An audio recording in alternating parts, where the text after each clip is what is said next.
Hey everybody, this is TimeRider with another Three Blind Mice build. The 1970 Pontiac Judge. George picked this casting. It's one of those classic muscle cars, and I happen to know that he owns one. So I'm guessing that his submission this month is not going to be a surprise to anybody. This is a representation of the 1970 version, second generation GTO. Named for a comedy bit by Sammy Davis Jr. on the TV show Rowan Martin's Laugh-In. Here come the judge. Hot Wheels added this casting in 2011 and still produces it today. This particular issue was a part of the Muscle Mania series and was produced in Malaysia. It's a nice representation of the car and will require some changes be made to it before I'm done with it. So stick around. So this was a pretty good casting. I will say though, don't order it with an orange base ever. Be careful. It sucks. Orange. I don't know. Anyway, the GTO is a muscle car, so while I love muscle cars, the problem with them as castings is that really about all you can do with it is make it into a muscle car. There's a few other things you can do with it, and I'm going to kind of go off the reservation here a little bit. But the bottom line is a two-door GM that was undeniably fast.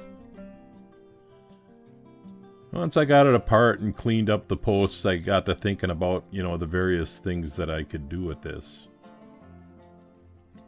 The name GTO is actually John DeLorean's idea. And it was stolen from a Ferrari model.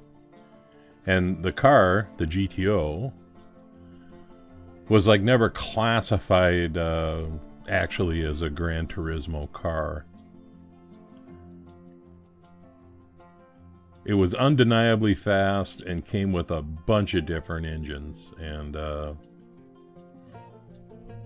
they called it the GOAT. And the reason they called it the GOAT was because goats are known for eating everything. And the GTO on the street could pretty much eat everything. Put a screw in it here because I gotta put it back together sometime, right?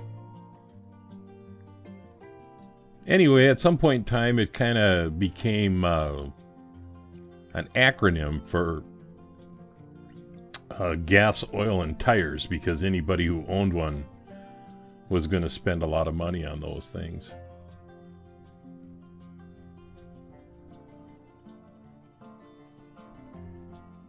And there you go. We're all ready to go put her back together.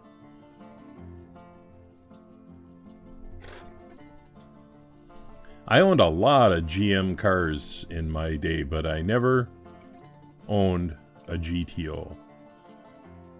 Didn't quite get a good enough grab in there.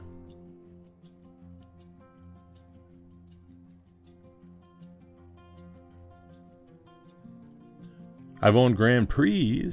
I owned a Firebird. I owned a lot of Pontiacs, but never owned a GTO. So once I got that whole situation squared away, I've been kind of getting low on stripper. And so for this one, I'm going to use Citrus Stripper, which is an old jar of Citrus Stripper. I got a new one, and it's translucent now, so they must have made some changes to that recipe as well. But I've always had pretty good luck with Citrus Stripper, and you can see here it took the paint off pretty good. Got to thinking about wheels for the project that I'm going to be working on. I wanted a certain look on the wheels, and I wanted to reuse these wheel channels. So what I'm going to do here is, as carefully as possible, cut off one of those tabs. And hopefully that will allow me to pop the wheel out. Boom, there you go. And what I do is I'll use resin to recreate that tab. And these wheels spin upon the axles. And that's a UV flashlight. That's what I'm using here. I'm using UV sensitive resin. Now for me, the best thing that I could do with this car was make it not a Judge anymore. So first thing for me was to cut off this spoiler. And once I had it off, well, I'll tell you what, they really cast that thing in there. There's a line that runs right across where the spoiler does. That's where they ran their body line. And since they were hiding it with the spoiler, it's pretty thick. And then I also wanted to take the detailing off of the hood, which is Ram Air 3, which is unique to the, I believe it's Ram Air 3 anyway, which is unique to the GTO in this particular line. And I'm going to take the fender flares off as well. Basically, I'm trying to make this thing as smooth as I possibly can make it.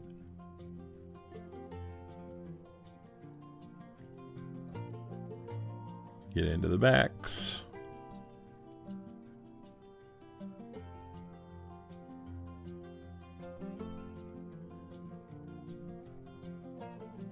Now, once I got the detailing off of the hood, I did it, crudely at first. Now you know me. It's time to start filing.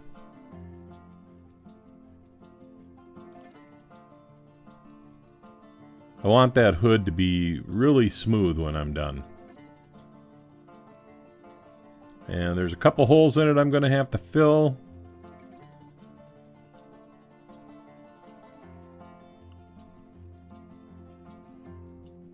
But I'll get there. Boy, we sure have a lot of builders with the 3 blind mice this month, too. 16 or 17. I honestly don't remember the number.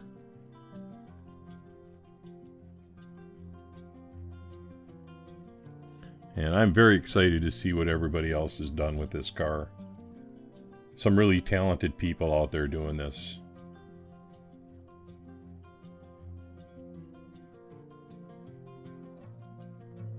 So anyway, I got it as smooth as I could. You can see there's a couple of holes in the hood, or depressions in the hood.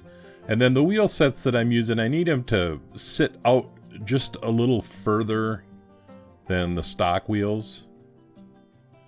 So using my UV resin, I've kind of built up some little buffers around the outside of this frame. And then I'm going to grind them to the point where they're flat and fairly uniform from wheel to wheel.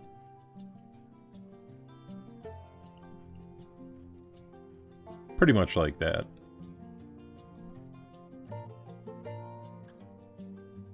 The nice thing about that resin is it holds it pretty good, especially with plastic. But it's also fairly easy to remove, so you can put things together and look at them and decide if you like where they're located, and then you can take it back apart fairly easily. And if you really want to make it permanent when you do finally put it together, you just use super glue with baking soda. But while you're building, I find this stuff invaluable. Now you can see I pushed those wheels out a little bit, so now what I need to do is I need to hollow out these wheel wells a little, because I want them to fit in there just right. And in case you haven't figured it out yet, what I'm going to make out of this thing is kind of a Saturday night circle track racer. I'm not going to do NASCAR. I want it to be something you might see more locally. It's not necessarily going to be a dirt track runner, but certainly small circle track. And what I need to do here is I need to turn the inside of the cab into a race car. And actually on this build, I put a lot of time into the interior. And I'll even admit that it turned out it's kind of crude. But it was the first time I think I ever went to the degree that I went to with this. I'm going to cut away some of the original stuff, and all I want to keep out of this is the driver's seat. So I made a new subfloor for it, and so basically what I have now is a driver's seat. I was online and I saw that I could buy 3D printed racing seats, and I looked at them and thought, geez, you know, they're so small. How's anybody going to tell? So I thought I'd really just try, at least on this one, to make my own racing seat. And really, you know, what is there to a racing seat? Well, there's the kind of ears that go around and hold the driver's head stable. And then I added some roll bars that I made with paper clips, and I painted the whole thing in primer black. But it's not going to stay primer black. This is just where I started with it. And I also did the car. You can see that I blocked out the headlights and I blocked out the taillights. I did the car also in primer black. Now, I bought this from the Redline shop, and George bought the orange, and he wasn't very happy with it, but I thought, you know, I never really gave it a fair shake, so I'm going to do a little bit of a beta test on this paint, and I'm going to paint this car red. And I do get it that the primer is probably going to tamp that red down a little bit, but that's kind of what I wanted.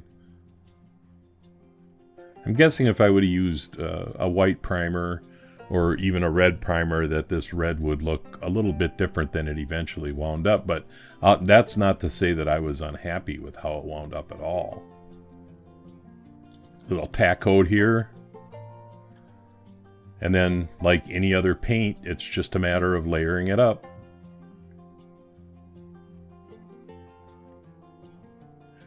I think the red turned out really good. By the way, this is the footage that got me to take my little advertisement off of the back wall because the focus kept going to that. Now, I did some patchwork on the interior, and I'm going to paint the whole thing kind of gray as a base coat. Because if you look inside a NASCAR car or this type of a car, that's usually what they are. They're usually kind of a light gray.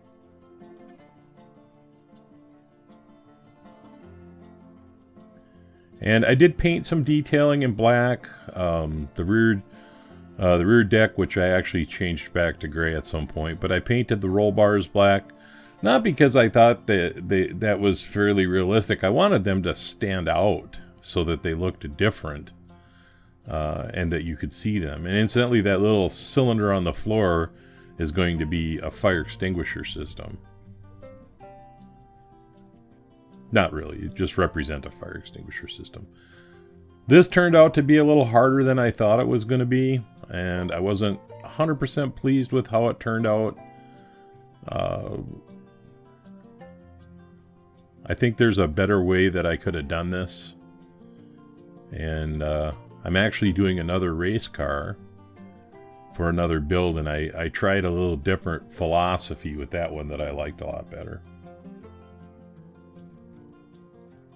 Again, you know, this was mostly so that you would see it from the outside of the car. I'm trying to create a little contrast here. And here's the interior when I was done. As I said, I eventually went back to gray on the rear deck. I decided to paint those ears with a bright green. Again, that was more just so that you could see them from the outside of the car. If they were black and the seat was black, I think they'd be tough to see.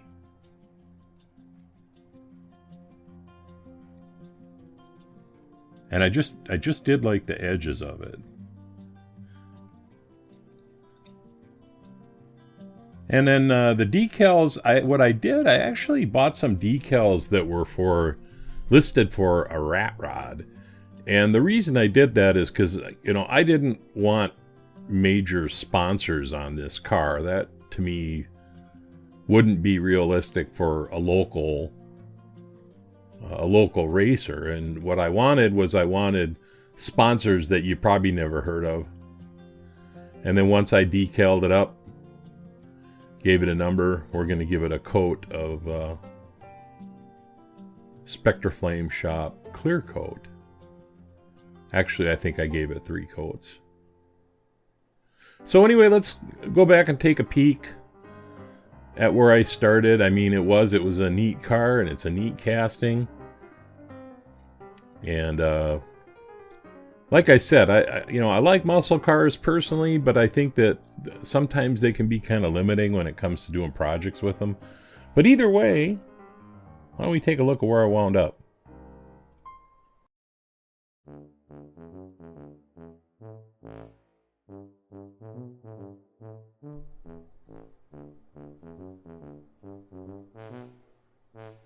So there you have it. My interpretation of a Saturday night racer based on the 1970 Pontiac Judge. Kind of defrocked. There will be an episode of The Bench to follow the video.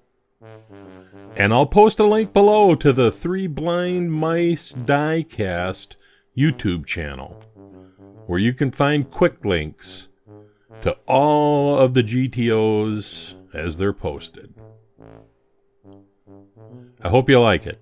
This is TimeRider, and I'll leave the light on for you.